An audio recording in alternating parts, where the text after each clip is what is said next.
네, 반갑습니다. 10월 22일 일요일입니다. 날씨가 많이 추워졌어요. 여러분들 건강 각별히 조심하시고요. 자, 오늘 종목은요, 11월에 MSCI 편입이 유력시되는 종목, 금양과 포스코 DX, 그리고 SK텔레콤 준비되어 있고요. 하락장에서 대안이 될 수 있는 종목이라고 구분이 될 수 있는 종목인데, SK하이닉스, KB금융, 그리고 기아차, 외국인들이 관심을 가질 수 있는 종목들로 준비를 좀 해봤습니다. 자, 이 내용들 같이 알아보도록 하죠. 일단은 차트 보면서 금양부터 알아보도록 하죠. 금양, 미스김이죠. 네, 금양. 요즘에는 우양이라는 것도 있더라고요. 미스우. 네, 금양. 배터리죠. 네, 배터리 쪽이라 봐야 되겠죠. 2차전지 쪽으로 봐야 되는데, 일단은 시총이 6조까지 올라와 있기 때문에 MSCI에 들어갈 수 있다. 이렇게 되어 있습니다. 다만, 예전에 이제 MSCI에 한번 들어가려고 했었는데, 문제는 뭐였냐? 단기적으로 너무 주가가 올랐다. 네, 그래가지고, 현재 시점에서는, 네, 이 단기 변동성 때문에, 가입이 안 된다라고 얘기가 나와 있었죠. 그래서, 이런 부분들이 좀 있었기 때문에, 탈락을 한번 했었는데요. 이번에는, 네, 주가가 좀 단기적으로 좀 계속 하락하고 있잖아요. 그래서 하향 안정화되어 있다. 뭐 이게 뭐 맞는 얘기인지 모르겠습니다만, 하향 안정화에 따른, 네, 그런 편입 가능성이 있다라고 되어 있네요. 가능성이 있다라고 한다라면, 일단 MSCI에 들어가기만 한다라면, 그 MSCI를 추정하는 자금들이 들어올 수 있겠죠. 그래서 거기에 대한 기대감이 좀 생길 수는 있습니다. 다만, 주가가 너무 올라갔다는 것은 여전히 부담스럽겠죠. 지금 이게 5,000원, 그냥 2022년 기준으로 했을 때 5,000원짜리인데, 이게 지금 뭐 19만원까지 갔다가요, 10만원까지 떨어졌는데, 이게 지금 19만원부터 10만원까지 떨어진 것도 이게 반토막이긴 한데요. 밑에서 올라온 부분에 비하면 아직도 엄청나죠. 아직도 20배? 네, 올라온 부분이잖아요. 이것을 과연, 네, 맞다고 생각해야 되는가, 이 부분이거든요. 왜냐면, 지금 여러분 아시겠지만, 이렇게 주가가 한 1년이죠? 1년여 만에 이렇게 10배, 20배 이렇게 상승하는 것이 비정상적입니다. 왜냐면, 아무리 미래 가치를 반영을 한다고 하더라도요, 1년 사이에 회사가 10배 이상 커질 수가 없어요. 아무리 미래에 엄청나게 큰 수익을 낸다고 하더라도 10배를 1년 만에 성장할 수가 없습니다. 뭐 20배는 당연히 그럴 수도 없고요. 그냥 2배 성장하는 것 자체도 사실은 네, 힘들다고 봐야 되거든요. 근데 지금 이거는 뭐 몇천 원대에서부터 올라갔다. 이거는 사실적으로 보면 그 개인들의 수급이 많이 관여를 했다고 볼 수밖에 없겠죠. 뭐 잘 아시겠지만 2차전지 쪽 관련한 부분들이 대부분 그렇잖아요. 그래서 그런 내용들이 좀 있다라고 봐야 되는 부분이라서 제가 판단하기에는 네, 이 종목은 다루지 않는 것이 맞지 않을까 생각이 듭니다. MSCI 쪽으로 들어가게 되면은 일단은 네, 지수 편입을 위한 시총 기준이 이제 4조 5천억 이상 이렇게 나오는 거고요. 유동성에 대한 부분들은 네, 일단 뭐 시총이 1조 5천억 뭐 이런 식으로 나와 있는 거죠. 그러니까 지금 일단 기준은 들어가 있어요. 기준은 들어가 있기 때문에 충분히 갈 수 있다라고 생각을 하고 있습니다만 MSCI에 들어간다고 해서 최근에 일어나고 있는 이 2차전지에 대한 매도 양상들, 그 다음에 회사 자체가요, 지금 기업 실적 같은 부분들을 그렇게까지 크게 네, 기대해 볼 만한 부분이 아니지 않나요? 네, 한번 살펴볼까요? 그냥 보시면은 쭉쭉쭉 내려보면, 자, 다른 거는 뭐 볼 거 없고요. 지금 54%의 유동성, 네, 나타나고 있다는 거죠. 그래서 이 유동 주식에 대한 그 시가총액이 1조 5천억 나타나면 되는 얘기입니다. 일단 뭐 조건은 만족했죠. 근데 외국인 보유 비중 4%대 정도 잡혀 있고요. 그 다음에 대주주 쪽 보시면 45% 요 정도 잡혀있기 때문에 요 정도 돌아다니는 건 맞을 수 있겠죠. 개인 투자자들이 많이 관여를 했을 것이기 때문에 대부분 이 50% 가까이 나오는 비중이 아마 유동성으로 돌아다니고 있을 거라 생각하시면 될 것 같습니다. 합성 수지 고무 뭐 어쩌고저쩌고 이러쿵 저러쿵 해가지고 되어 있고요. 최근 들어서면서 이제 이거죠. 원통형 2차전지 사업, 그 다음에 수소연료전지 사업, 이런 부분들이 되어 있다라고 되어 있습니다. 자, 일단은 그런 식으로 엮여 있다라고 보시면 되겠는데, 지금 EPS 마이너스, 실적 부분이 그렇게 좋아 보이지 않는데 올해는 좀 좋아졌네요. 그죠? 아니네. 올해가 좋아진 게 아니라 작년이 좋았던 거잖아요. 2022년도에 지금 네 126억, 132억 네, 영업이익이 맞는 거야? 매출이 지금 2천억밖에 안 돼요? 자, 어쨌든 이렇게 되어 있고요. 분기 실적은 지금 보면 올해 들어서 계속 적자예요. 네, 그 다음에 매출액은 약 700억 정도. 이것도 너무 작은데요, 그죠? 매출도 지금 3분기 매출액이 전년도 대비해서 반토막이잖아요. 좋지 않은데요? 배당 주는 것도 아니고. 뭐죠? 네, 유보율이 그렇다고 미친 듯이 높은 것도 아니고, 부채 비율은 100%가 넘고요. 네, 그래서 기업 내용만 봐서는 따로 볼 게 없는데요, 그죠? 실제로 실적 전망치를 가지고 봤다라고 하더라도 지금 시점에서 이게 지금 얼마예요? 6조죠, 6조. 6조 원대에 달하는 기업인데 매출이 2천억이고요. 영업이익이 100억. 근데 올해는 심지어 적자다. 3분기 실적에 대한 이야기가 나와 있나요? 아직 안 나와 있죠. 아직 안 나와 있으니까 3분기 실적에 대한 부분들이 뭐 아무리 잘 나온다 하더라도 평균치를 넘어가지 않을 거 아닙니까? 많이 나오면은 3, 40억 정도? 뭐 더 나올 수도 있겠지만은 그렇다 하더라도 적자를 이번에 해소할 수 있겠느냐? 안 될 수 있겠죠. 만약에 이번에 적자 나온다. 근데 주가 왜 올랐을까요? 라고 생각을 할 수밖에 없는 내용입니다. 네. 지금 전혀 어울리지 않는 내용이잖아요. PBR도 지금, PBR조차도 지금 39배까지 제가 보기에는 이거 왜 올라갔는지 자체를 분석 자체가 안 됩니다. 그래서, MSCI에 들어가는 것 자체도 지금 뭐 그냥 시가총액만 가지고서 들어간다 그러면 이것도 좀 웃기는 것 같아요. 현재 지금 나와 있는 부분인데 이걸 가지고서 뭐 분석하기가 애매하지 않겠습니까? 이런 상황에 있는 종목들은요, 대체적으로 매수 포인트를 가져가기가 애매하죠. 네, 가지고 있는 것 자체도 지금 힘들 것 같은데요. 그래서 지금 제 생각에는요, 이 종목에 대한 매수를 지금 할 이유가 없을 것 같다는 생각이 좀 들어요. MSCI가 아니라 뭐 MSCI 할아버지가 오더라도요, 요거는 매수 포인트를 들어가시면 안 되겠죠. 그래서 MSCI만 들어가면 또 주가 많이 올라갈 것 같죠?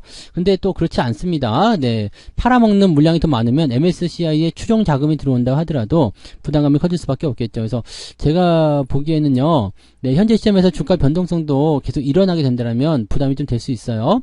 자, 기술적 분석으로만 일단 얘기해 드린다면, 기본적 분석으로는 이건 완전히 낙제예요. 그래서 절대 건드리면 안 되는 종목이고요. 기술적 분석에서 본다라면은 이제 지지라인 대가 있겠죠. 뭐 지금 보면 6만 원 정도 지지선이 좀 형성될 것 같고요. 가장 가까운 곳에 있는 지지선은 9만 원 정도이긴 한데 약합니다. 약하기 때문에 그냥 뭐 치고 내려가는 상황이 만들어지게 된다면 이거 그냥 깨고 내려갈 것 같죠. 그래서 6만원 정도까지는 일단은 네, 변동폭을 예상을 해봐야 될 것 같아 생각이 좀 들고요. 6만원까지 떨어지게 되면은 시총이 4조 원대로 내려가겠죠. 네, 애매합니다. 애매하고요. 이 변동성이 얼마큼 더 되느냐. 아직 10월달이 끝난 게 아니잖아요. 그래서 기준일, 이 심사일 기준으로 했을 때 현재 이 기업이 그 정도 가격이 있을 것인가에 대한 부분을 생각하셔야 됩니다. 그래서 주가가 뭐 단숨에 저까지 내려가지는 않겠죠. 그렇지만 이 변화에 대한 부분이라든지 또 뭔가 기댈 만한 게 있어야지 기업에 투자를 하든지 할 거 아닙니까? 그죠? 네, 분석상에서 봤을 때는 네, 전혀 나올 게 없습니다. 그래서 지금 뭐 이게 뭐 저기 밑에서 뭐 한 7, 8천 원 또는 만 원, 2만 원대 있었다라고 한다라면 좀 생각을 해볼 만하죠. 네. 근데 미래 성장성 대비해서도 너무 많이 올라왔어요. 지금 20배 정도 올라왔다는 거 1년 사이에요. 네. 20배 올라왔다. 아니 40배 올라간 다음에 좀 떨어져 가지고 20배로 되어 있다. 자, 이것도 좀 문제고요. 네, 실적이 안 나오고 있고 적자가 지금 상반기 적자가 나와 있다는 것도 문제고요.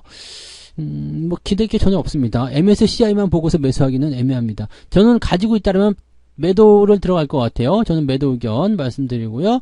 신규 접근 안 하시는 게 맞겠죠? 네, 그런 식으로 접근해 주시는 게 맞을 것 같습니다. 지금 제 생각에는 네, 별로라고 생각합니다. 네, 참고하시기 바라고요. 포스코 DX를 보도록 합니다. 포스코 DX 이것도 많이 올랐어요. 많이 올랐는데 얘는 코스피로 넘어간대잖아요. 코스피로 넘어간다고 하니까 이렇게 된다라면 조금 희망 가질 수 있어요. 다른 포스코 그룹주들이 많이 떨어지는 것에 비해서 지금 이거는 그래도 62선 지지 잘 되고 있잖아요. 이거 왜 그러냐면 공매도에 대한 부분들이 들어올 수가 없기 때문에 그렇습니다. 한계점이 있잖아요. 그래서 이제 내년도부터는 아마 포스코 DX가 거래소로 넘어가는 모습이 나오게 될 텐데 그렇게 된다라면은 사실 이 종목에 대해서는 공매도가 지금은 개입을 할 수가 없습니다. 그래서 주가가 떨어지지 않는 형태로 진행이 되겠죠.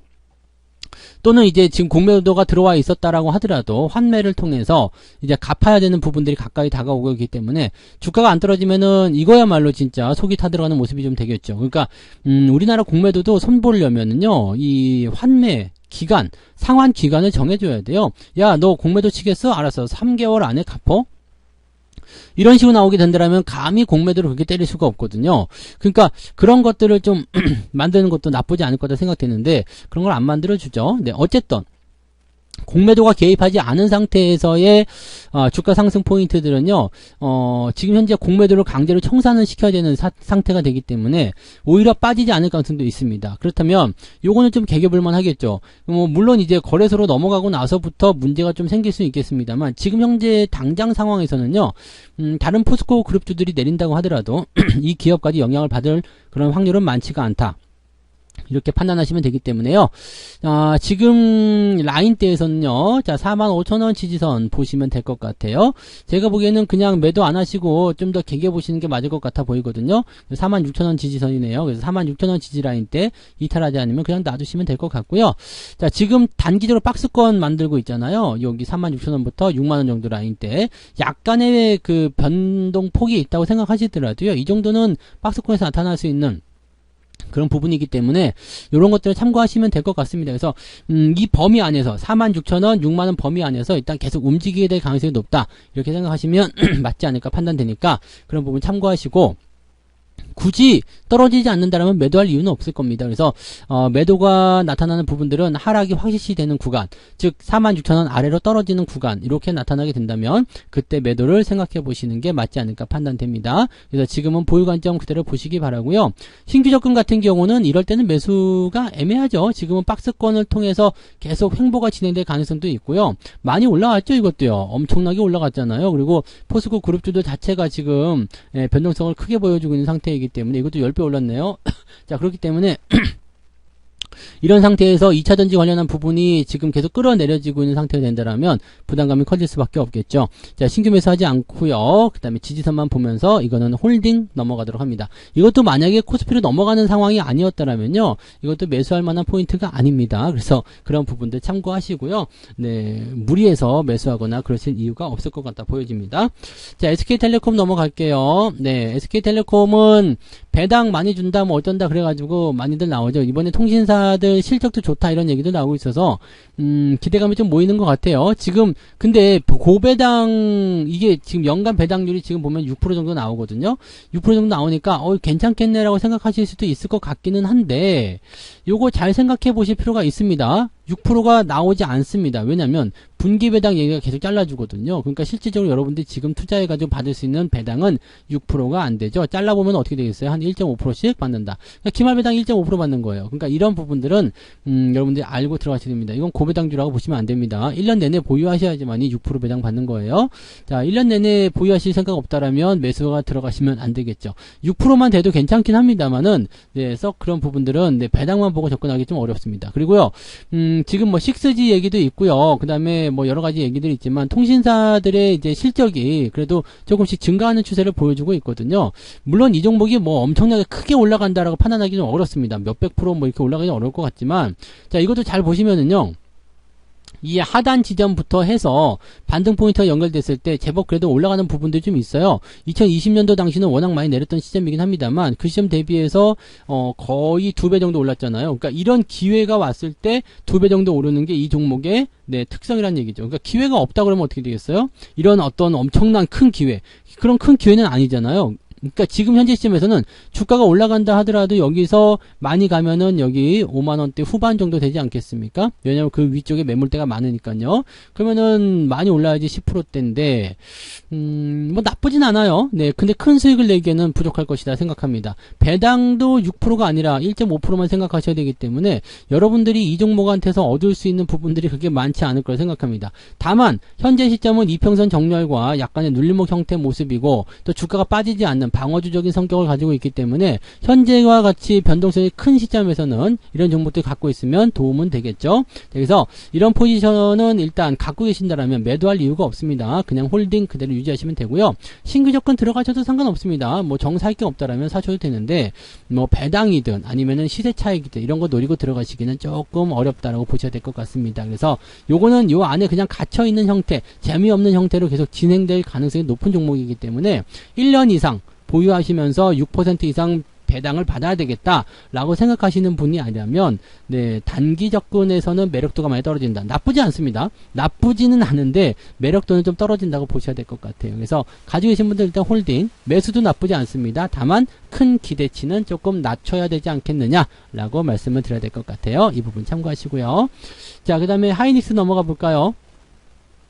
SK 하이닉스는 뭐 여전히 뭐 강세 흐름 잘 유지하고 있습니다. 뭐 AI 반도체 쪽에서 아무래도 이제 엔비디아 같은 경우는 직접적으로 미국 쪽 영향을 받았기 때문에 부담감을 느낄 수 있겠습니다만 국내 입장에서는 괜찮죠. 하이닉스, 삼성전자 둘 다 네, 일단은 미국 장비를 중국에 반입하는 것이 허용이 됐고요. 유효 기간도 없이 그냥 자유롭게 할 수 있기 때문에 지금 시점에서는 큰 문제가 안 되고요. 또 미국이 중국에게 제재한 그 엔비디아의 저사양 칩 이거는 또 우리가 생산하고 있는 게 아닙니다. 그러니까 전혀 문제가 없습니다. 여기다가 시장이 하락하는 시점에서 방어를 해주는 입장이 누가 되느냐면 네, 이 반도체 쪽이 되거든요. 그러다 보니까 매수가 좀 들어오는 형상들을 많이 보게 되실 겁니다. 최근에는 시장이 하락하고 있지만 외국인 수급이 그렇게까지 많이 밀리는 모습 보이지 않을 거예요. 그런 모습들은 시장을 어느 정도 붙잡고 방어하려는 움직임이 나타나고 있다라고 생각하시면 되겠죠. 그리고 그 수혜가 바로 삼성전자나 하이닉스 쪽이 됩니다. 자, 하이닉스 같은 경우는 일단 박스권을 돌파한 형태로 만들어졌고요. 12만원이 지지선이라고 말씀을 드렸습니다. 분위기는 일단 좋아지고 있는 형태이지만 단기에 많이 올랐기 때문에 좀 들어올 수 있다는 말씀도 드렸었죠. 그래서 12만원대 지지선 확인하면 그 시점부터 다시 재접근이나 뭐 매수 또는 보유 다 괜찮다 말씀드렸습니다. 지금은 박스권 위쪽으로 올라서 있는 상태이기 때문에 다시 주가가 내려서 박스권 안쪽으로 들어간다 하더라도 매도를 할 이유가 없습니다. 이 종목 같은 경우는 매도에 대한 포지션은 이미 네, 저 멀리 넘어간 상태이기 때문에 매도보다는 더 살 것인가 아니면 계속 들고 갈 것인가에 대한 고민만 하실 필요가 있습니다. 지금은 팔아야 될 이유가 전혀 없죠. 지지선 잘 만들어내고 있기 때문에 매도에 대한 이유가 전혀 없는 상태입니다. 그냥 홀딩 하시는 게 맞는 전략이고요. 12만원대 지지받고 돌아서는 모습 나오게 된다면 좀 더 사셔도 될 것 같아요. 지금은 이제 이격도가 좀 벌어지는 상태라서 단기간에 크게 올라가기 좀 어려울 수도 있겠습니다만 전체적으로 이제 이 자리를 넘어서는 형태의 모습, 즉 시장이 상승 쪽으로 바닥을 좀 잡아야 되겠다라고 판단되는 모습이 나오게 되면 반드시 끌고 올라갈 종목이 하이닉스와 삼성전자입니다. 그러니까 이런 종목군들의 특성적인 부분을 봤을 때 긍정적으로 보시면 되겠습니다. 당연히 지금 실적은 별로 안 좋습니다. 네, 3분기까지도 적자가 지속될 것이냐 아니냐 가지고 말들이 많긴 하죠. 그래서 올해는 일단 적자예요. 그리고 3분기, 4분기까지도 일단 적자가 될 것이다라고 전망이 나오고 있고 물론 적자폭은 좀 줄어듭니다. 적자폭은 좀 줄어들 수 있겠습니다만 내년도부터 이제 이 흑자로 전환되면서 기대감이 커진다라고 되어 있죠. 내년도 실적 같은 경우는 그래도 기대치가 좀 높은 편입니다. 네.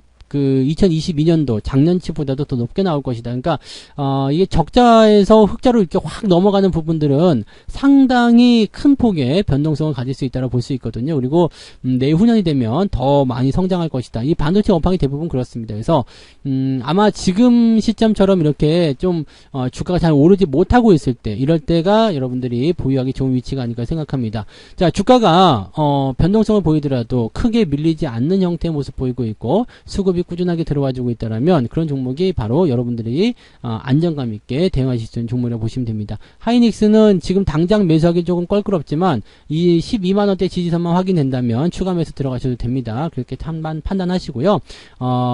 보유하시는 분들은요 계속 들고 가세요. 네, 가격이 얼마나 나올지 모르지만 일단은 내년도까지는 상승세 계속 이어질 거라 생각되니까 그런 부분들 체크하시면서 진행하시면 좋겠습니다. 네, 자, 그 다음에 금융주 넘어가 볼게요. KB금융 같은 경우는요, 일단 전반적인 흐름은 좋습니다. 그죠? 네, 전반적인 흐름은 좋은데, 이거는 이제 금융섹터 쪽에서의 방어주죠. 그리고 이것도 고배당주로 많이 알고 있죠? 6%도 고배당주지만 이것도 분기배당이기 때문에 마지막에 받는 기말배당의 퍼센테이지가 높지가 않습니다. 그러니까 이런 부분들 체크하셔야 됩니다. 많이 받으면 한 2% 받을 거예요. 1년 내내 보유하실 거 아니면은요, 이 KB금융으로서 고배당 이거 찾기 어렵습니다. 그리고 은행주들 같은 경우는요, 지금 고금 고금리 기조가 당분간 유지된다 하면 어느 정도 이제 수익성에 대한 기대치가 계속 있잖아요. 그래서 은행주들 돈 잘 벌어요. 요즘에 돈 잘 벌고 있는 모습이기 때문에 뭐 나쁘지는 않아요. 다만 은행주의 특성상 주가가 크게 오르는 부분들은 조금 어려울 수도 있습니다. 그리고 긴축 정책이 이제 조금 이제 줄어들 수 있는 상태가 좀 되고 있잖아요. 즉 금리에 대한 부분들의 이제 인상 시기가 이제 끝났다. 금리 인상이 종결된다. 그래서 좀 완화 쪽으로 풀어줘야 된다. 또는 금리가 내년에 인하된다는 얘기가 있죠. 자, 그런 식으로 나오게 된다라면은, 네, 은행주 입장에서는 주가가 더 올라가기는 어려울 것이다. 라고 보시면 될 것 같습니다. 뭐, 은행 실적이 줄어들거나 그런 모습은 아니겠습니다만, 심리적인 부분에서, 은행주보다는 조금 더 빠르게 오르는 이제 성장주 쪽으로 들어가게 될 가능성이 굉장히 높겠죠. 그래서 뭐 보험주, 은행주 다 마찬가지예요. 약간의 이제 고배당 종목군들로 포함이 되면서 변동성에 대한 부분들이 적기 때문에 방어주 역할을 많이 하게 되죠. 지금 같은 시기에서는 뭐 신규 매수하거나 아니면 들고 가시거나 다 괜찮은 모습이긴 한데 큰 수익을 기대하기는 어렵습니다. 그러니까 SK텔레콤과 비슷한 형태인 것 같다라고 판단하셔야 될 것 같죠. 그러니까 이런 부분들 체크하시면 좋을 것 같습니다. 지금 가지고 계시는 건 전혀 문제 없습니다. 그냥 들고 가시고 배당 더 받으셔도 되는데요. 대신에 뭐 시세 차익을 크게 낸다거나 또는 지금 현재 시점에서 매수해서 고배당을 잡는다든지 이런 것들은 어렵다라는 것만 기억해 주시면 될 것 같아요. 네, KB금융 또 넘어가고요. 자, 그 다음에 기아 볼게요. 기아차. 네. 기아차는 이번 연도 배당을 5,000원 준다라고 전망이 되고 있습니다. 실제로 실적 자체가 워낙 좋게 나오고 있기 때문에 지금 10조 원이 넘어요. 네, 10조 원이 넘게 잡혀 있습니다. 지금 상반기에만 지금 6조 원 넘게 실적이 나왔었고요. 하반기에도 6조 원 가까이 실적 나올 것이다. 그래서 12조 원 정도 실적 예상치가 나오고 있는데요. 충분히 그럴 가능성이 있다라고 보시면 되겠고요. 노사 임금 협상이 최종적으로 가결이 되면서 이것도 이제 어느 정도 이제 불확실성이 좀 사라지는 모습이 좀 나타났죠. 나쁘지 않습니다. 그래서 기아 같은 경우는 배당도 많이 줘요. 5,000원 배당이면은 6% 정도 되잖아요. 지금 8만 원이니까요. 5,000원 배당이면은 6%쯤 되는 거죠. 6%. 네, 6%쯤 배당 나온다 치면은 이거 나쁘지 않죠. 그래서 요 정도 배당을 우리가 생각해 주시고 접근하시면 나쁘지 않습니다. 거기다가 자동차 업황 같은 경우 지금 실적이 일단은 이 정도 실적 규모 계속 늘어나는 규모 있잖아요. 이 정도 빵빵한 규모가 내년도, 내후년도까지도 지속적으로 연결될 수 있다 판단되고 있죠. 그래서 실적의 연속성과 그 다음에 추세적인 부분에서의 횡보가 지속된 자리에서의 이평선 응집 그 다음에 주가가 다시 나갈 수 있는 어떤 포인트, 높은 배당 이렇게 된다면 나쁘지 않아요. 와인하시죠. 자, 없는 분들은 매수하셔도 괜찮습니다. 82,000원까지 왔네요. 네, 시장이 도와줬다 봐야 되겠죠. 네, 그래서 이런 가격대 오면은 매수하셔도 된다 이 말씀 드릴 수 있겠고요. 지지선은 8만원대 아래쪽 78,000원 정도 나오는데 아마 8만원 아래쪽으로 내려가지는 않을 것 같다 생각됩니다. 8만원 위쪽에서 지지가 된다면 별 문제 없죠. 그래서 지금은 일단 음봉이 나와 있기 때문에 현재 시점에서 어떤 식으로 대응하면 좋겠느냐. 자, 8만원대 지지선 보시면서, 네, 요 라인 때 지지하고 돌아서는 모습 확인될 때 추가 매수 따라 들어가셔도 되겠습니다. 비중이 약하시면 더 사시면 되고요. 없다면 신규 매수 하셔도 됩니다. 가지고 계신 분들은 당연히 보유 관점 유지하셔야 되겠죠. 네. 그래서 배당, 그 다음에 실적, 성장 이런 것들 다 같이 참고하시면서 대응하시고요. 아마 내년도까지 쭉 보유하셔도 자동차 업종은 별 문제가 없을 겁니다. 그래서 반도체와 자동차 업종이 향후 주도주대가 될 가능성이 높기 때문에 그런 부분 체크하시면 좋을 것 같아요. 자, 그러면은 네, 앞서서 말씀드렸던 SK하이닉스나 또는 기아 또는 현대차, 삼성전자 이런 것들이 이제 전차 군단을 통해서 주가가 상승하면서 네, 흐름을 여러분들에게 좋게 만들어 줄 거고요. 은행주 같은 경우는 일단 현재와 같은 그런 상황에서는 네, 부담감이 들어와 있기 때문에 변동성을 흡수하는 그런 방어주적인 역할로 포트를 생각하시면 될 것 같습니다. 그러니까 이런 식으로 여러분들 포트를 구축해 놓으시면 뭐 2차전지 때문에 떨어지는 모습들 그런 것들 영향 안 받으셔도 되니까 느긋하게 대응이 가능하시다고 보시면 되겠죠. 네, 지금 현재로서는 뭐 부담 가질 거 전혀 없는 것 같습니다. 홀딩 유지하시면 될 것 같아요. 네. 자, 이렇게 해서 오늘 6종목 말씀드렸습니다. 금양, 포스코 DX, SK텔레콤, 그 다음에 SK하이닉스, KB금융, 기아차까지 말씀드렸고요. 하락장에 대안이 될 종목, 반도체와 자동차, 금융섹터까지 해서 외국인들이 좋아하는 움직임들이 있기 때문에 실제로 현재와 같은 변동성장에서 상당히 좋은 대안이 될 거라 판단되니까요. 매매 포인트가 나올 수 있는지 여부 잘 확인하시고 대응들 해보시면 도움이 될 것 같습니다. 자, 남아있는 휴일 잘 보내시고요. 네, 오늘 저는 여기서 마치도록 하겠습니다. 내일 아침 시황에서 다시 뵙도록 할게요. 고맙습니다. 본 방송에서 제공되는 모든 정보는 투자 판단의 참고 자료이며 투자의 최종 책임은 본 방송을 이용하는 본인에게 있습니다.